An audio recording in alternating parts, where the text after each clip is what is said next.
Yo, what's good, everyone? Today we are doing a push day exercise tier list. Now, push day is a amazing day. It's honestly my favorite day of the week because nothing really says ego like having a thick, huge, meaty chest. I believe someone else made this tier list, so whoever it was, shout outs to them.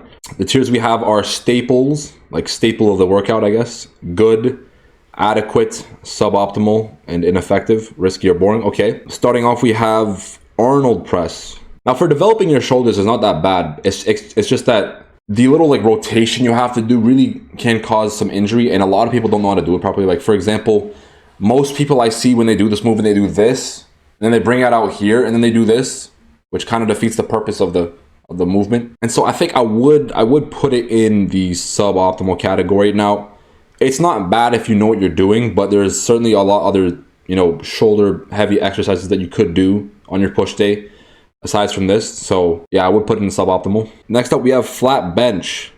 Oh, I mean, this is obvious, staples right here. Flat bench, obviously a great chest building movement. Works on your anterior deltoids as well. Very, very easy to progressively overload on it. And I'm pretty sure everyone does it, and it's a great metric for strength, especially upper body strength. Obviously upper body strength. Flat bench is a certified staple. Now me, I'm more of a fan of dumbbell pressing myself, but this is just as good. Next up we have standing barbell overhead press. This is a bit of like Mario Rios type territory. Like it's just a little too functional. For one, the fact that you're standing obviously helps engage the core a little bit more, which is good, but you're not getting like access to your full strength, especially on the shoulders. And with the barbell, I've never really been a fan of doing overhead press, so I think I'm gonna put this in. I mean, it's not bad necessarily, but the fact you can't access all your strength, and the fact that the line of movement is a little bit more awkward with the bar, I'm gonna put it in adequate because I do certainly like it more than Arnold press. Next up, we got decline chest fly. Ooh. Okay, so this is actually in my regiment myself. I want to put it in. I mean, it's kind of egotistical for me to say it's a staple. I'm going to put it in good. I love decline chest fly. It's the version of chest fly that feels the best to me personally. The line of movement certainly feels right. And I feel like the lower chest doesn't really get a lot of love. I mean, obviously there's no lower chest, but the motion of actually flying actually feels the best when you're aiming the cables downward. In front of you can feel a little awkward, especially with your shoulders. And above you, or not really above you, but like upwards can kind of feel like a little bit of biceps work. So I do like this variety more than the others. Next up, we got Egyptian lateral raise. This one is good, but I think the dumbbell variety is a little bit better. I know that the dumbbells and the cables have different points of, best tension, I guess. That's probably a bad way to describe it, but this one never really felt bad to me. But you certainly can't load up a lot of weight on it, which, I mean, obviously doesn't really matter that much, but progressively overloading on this movement feels like Sisyphus pushing the rock up the mountain. But apart from that, it's obviously a very effective movement, and lateral raises are obviously very key to building a nice rounded shoulder. So I'm going to put it in good. Decline bench press. I don't see anyone ever doing this. I mean, kudos to you if you do. I don't think there's anything wrong with it. A lot of the people who advocate for leg drive and tucking in your scapula and doing that whole arched back form, what they really want to do is decline bench press at the end of the day, because I think you're producing more strength from the lower half of your chest. I feel like no one really cares about developing their lower half of the chest that much to where they have to like isolate the bench press via decline. From what I can tell, and from what the general consensus is about chest training, it's probably not the best, but it's definitely not bad. I mean, it's still bench press at the end of the day. So I'm gonna put it at suboptimal, but maybe not as bad of a suboptimal as this one. Decline dumbbell press. Does anyone do this? Is this even a thing? It's obviously the same as decline bench, except maybe you're getting better chest activation with it. You might have a better mind muscle connection doing this, just because a lot of people when they bench and when they dumbbell press, they tend to overuse their shoulders and triceps. I feel like going decline might help isolate your chest. So I don't know. It's still suboptimal, but it's like I don't know. Who does this? That's what I'm wondering. Okay, next up we got flat dumbbell press. Come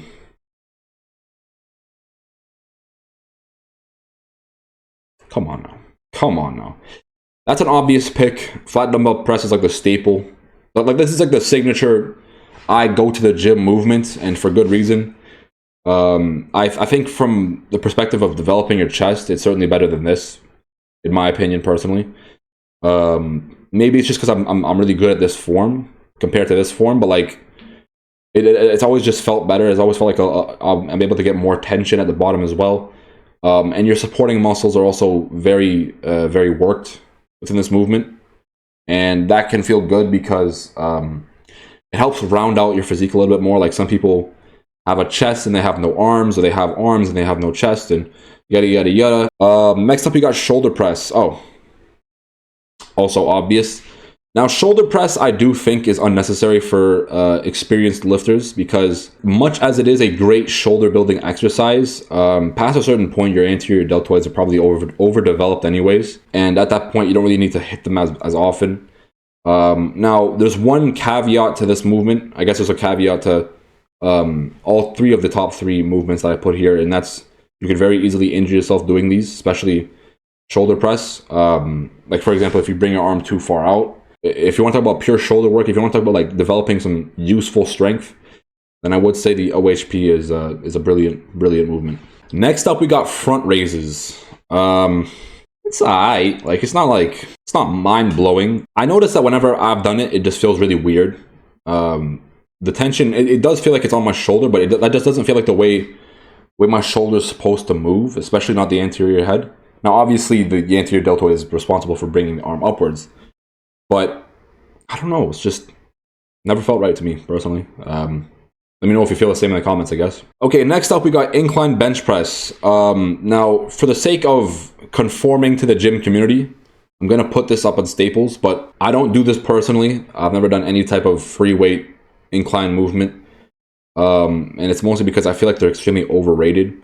Now listen, the upper chest is obviously a very important part of your chest, especially to developing a complete chest look, and it really kind of pokes out the fact that you actually have a chest. But you don't need to start your whole day off doing a incline press movement. And it also doesn't really help that this movement does feel a little awkward, especially if you're using dumbbells. On the bench, it's probably a little bit easier, especially if you have a spotter. Never really rocked with it like that. Okay, next we got incline dumbbell press, obviously another staple. Of course, for the same reasons that incline bench press is a staple. Lateral raise. Okay, well, whoever is doing that in the picture is not doing the right form. I mean, he has his arm all the way out here. That's just not where your lateral head is. Sorry, mate. In the scapular plane. Then again, the image is 2D, so I don't actually know if he is in the scapular plane, but I'm waffling. Lateral raise. Staple, obviously. I feel like everyone does these when they're at the gym, because everyone and their mothers have told their children that to develop a nice big capped delt, you need to do lateral raises, and of course, lateral raises are very important. Now, am I someone who believes in spamming lateral raises? No, not really. Just do them the regular amount. Treat them like any other muscle. I think one difficulty with this movement is that you can unintentionally engage your traps a lot of the time, and that can lead to stagnation in your lateral raise, and I feel like that's a lot of the reason why people do end up stagnating with their lateral raises. Now, with that being said, you can also stagnate because the muscle is just less effective at growing, or maybe not less effective at growing. It's just developing your strength for that movement is very difficult, and I feel like that's difficult for everybody, except roid heads. Next up, we have machine chest fly. Okay, well, I'm just gonna consider this like basically every chest fly. I mean, I could consider it pec deck. Okay, pec deck. I think pec deck is both overrated and underrated. For beginners and for people who just want to say they go to the gym, they live on this machine. If you want to find one of these machines, you will see a 45-year-old father or a 30-year-old cat mom on this machine doing 20 sets. But once you get to the experienced level, people kind of shy away from this machine. But I think it's pretty good. It's just, it feels a little awkward, and a lot of people don't know what they're doing when they do it. Just to demonstrate real quick, everyone, when they do the movement, they kind of like bring their arms in like this a little bit, like they're trying to hug someone. I feel like this is the time to teach you the bodybuilder hug. Now, the bodybuilder hug is, you have your arms in the hugged position, but then once you reach out for the hug, you don't actually close your arms, you just do this. You extend your chest, extend your arms forward like this at the top, and that's how you get a full contraction from it. So it's like Anyways, no, this movement's not bad. But I do prefer doing chest flies with cables. I'm gonna put this in good. Yeah. Next up we have, what in the world is this? What could this possibly be? Is this like close grip bench? Okay, well, assuming this is like close grip bench. Yeah, I don't really believe in doing close grip bench. I mean, why would you ever want to do a bench press that focuses mostly on the load that's provided on your triceps? I mean, they're playing other triceps movements.